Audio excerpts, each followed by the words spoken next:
So Avalanche recently achieved this. Now, nothing I say is financial advice. However, they recently won an award in Dubai in terms of the AIBC awards, in terms of the best layer one blockchain 2026. So again, Avalanche won that. Now, people may be telling me, why am I even caring about this when AVAX is around 21 times lower than $200? Well, the reason why I care is because even though sometimes people may argue and tell me that an award is very subjective in some cases, however, when I take a look at it, why wouldn't Avalanche be considered a good layer one blockchain? I mean, it's fast, it's scalable, and that right there are basically the two major factors that people usually care about when it comes to a layer one blockchain. Also, in terms of the gas fees, it's not a outlandish issue. So again, as a layer one blockchain, why is it so bad? Sure, they'll never be the biggest, but I feel like in terms of the actual fundamentals, when people like to tell me, oh, it can't compete with an Ethereum, it can't compete with a BNB chain, I sometimes disagree with that. Maybe it's not as popular, but in terms of competing, I don't see why not, because the fundamentals, they're already kind of in place when it comes to Avalanche. It just doesn't have the mainstream sort of popularity that something like an Ethereum or a BNB chain has, and also to a certain extent like a Solana, for instance, but still, they won an award for supposedly best layer one blockchain 2026, and I find that to be pretty interesting because I think it kind of validates Avalanche in a sense where it is recognized. And AVAX actually has around 160,000 holders, which is actually very impressive. I mean, if we think about it, around 160,000. I don't want to be the one that gives up. That's the thing. Now, I'm not telling anyone to do anything, but the thing is this.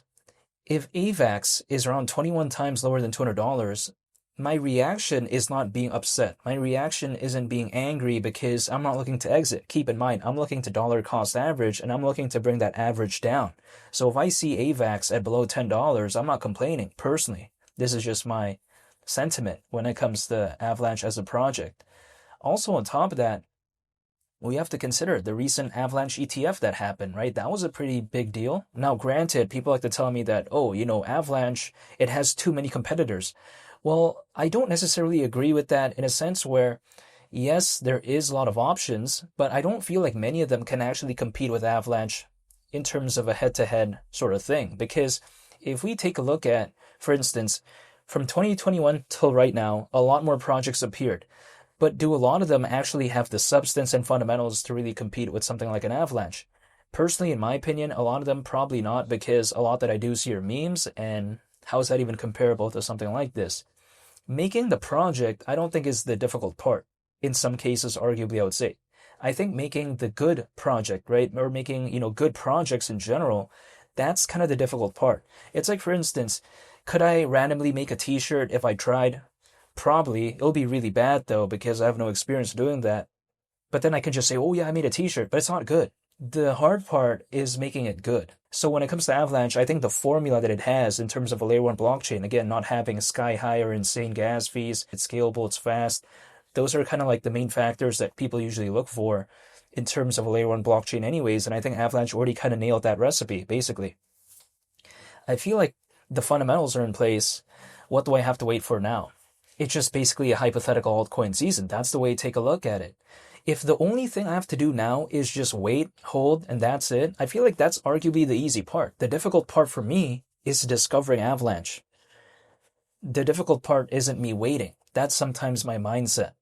So when people like to tell me, oh, wow, aren't you feeling like worried that you have to wait? Well, I'm not feeling worried because I'm waiting anyways. Like, the thing is this, I still have to live my life anyways, whether I'm holding or I'm not. So I'd rather be holding than not. That's the way to take a look at it, even though I'm not telling anyone to do anything. But I still have to live my life anyways, right? Like, let's just hypothetically assume, for whatever reason, an altcoin season could happen in quite a while. Like, who knows how long it'll be, but who knows if we ever even see one, but I'm just saying. No matter how long that'll be, I'm still going to have to kind of continue on with my life anyways. Either I'm holding or I'm not. So I'd rather be holding than not. That's my point of view, just in case. Sometimes that's kind of my mindset. But besides that point, though, I'm not telling anyone to do anything, but actually at $200 when it comes to AVAX, the market cap at that point, considering current circulating supply, would be around 86 billion. That's around the same market cap that Dogecoin reached at one point back in 2021.